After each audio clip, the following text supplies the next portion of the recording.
Dr. Lauren Beretich, Medical Science Liaison with Oregon Health at Natera.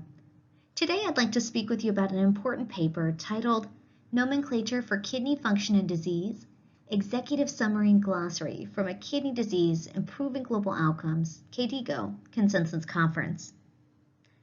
As you may know, this paper was published in multiple journals throughout 2020. The one we're referencing today was published in Kidney Diseases in June of 2020. What we well know is that unfortunately the burden of kidney diseases continues to rise worldwide, and there's a clear need for stakeholders to communicate effectively within the kidney health community. This is applicable not only between healthcare providers, but in terms of research, analyzing and integrating data sets, identifying gaps in the literature for future research, and from a public health perspective to guide policies. And unfortunately, there is a lack of uniformity and clarity of terminology that's used in kidney disease and within nephrology today.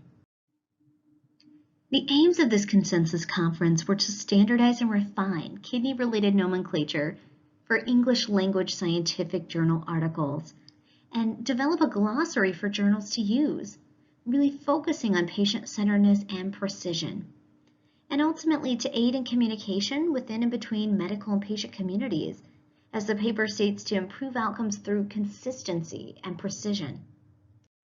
How did the group accomplish this? First, they developed that rationale and identified that they were working toward a coherent, shared nomenclature. Then they captured stakeholder viewpoints, and they conducted 10 focus groups with individuals with CKD and their caregivers throughout the United States, United Kingdom, and Australia. After that, there was a period of public comment and ultimately attainment of consensus through the June 2019 KDIGO Consensus Conference. There are 5 key recommendations from the Consensus Conference. In the interest of time, I won't review the entire glossary, but would encourage you to do so at your convenience. The first recommendation is to use kidney rather than renal or nephro when referring to kidney disease and kidney function. Next is to use kidney failure with appropriate descriptions of the presence or absence of symptoms, signs, and treatment rather than end-stage renal or end-stage kidney disease.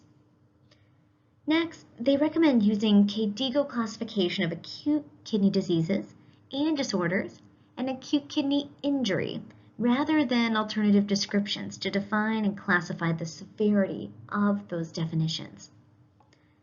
Next, they recommend using the KDIGO definition and classification of CKD rather than alternative descriptions to define and classify it.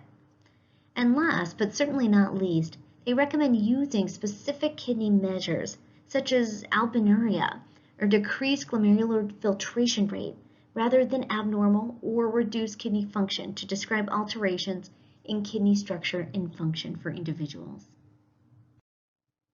There are inherent limitations of these recommendations, including the fact that they are restricted to English.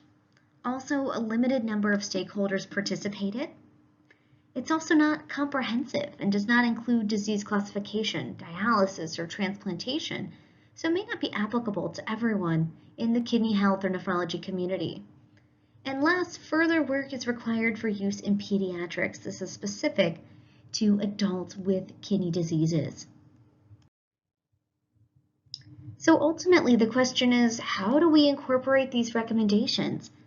And as was intended, the implementation within medical journals is really the first start. Also, provider education and how providers are communicating with patients is important. And last but certainly not least, there's a role for professional societies, industry, and advocacy organizations to incorporate these recommendations and this glossary into real-world scenarios. And with that, I really appreciate your time. I would encourage you to review the full glossary at your convenience. And as always, if you have any questions, don't hesitate to reach out to Natera, your partner in kidney health.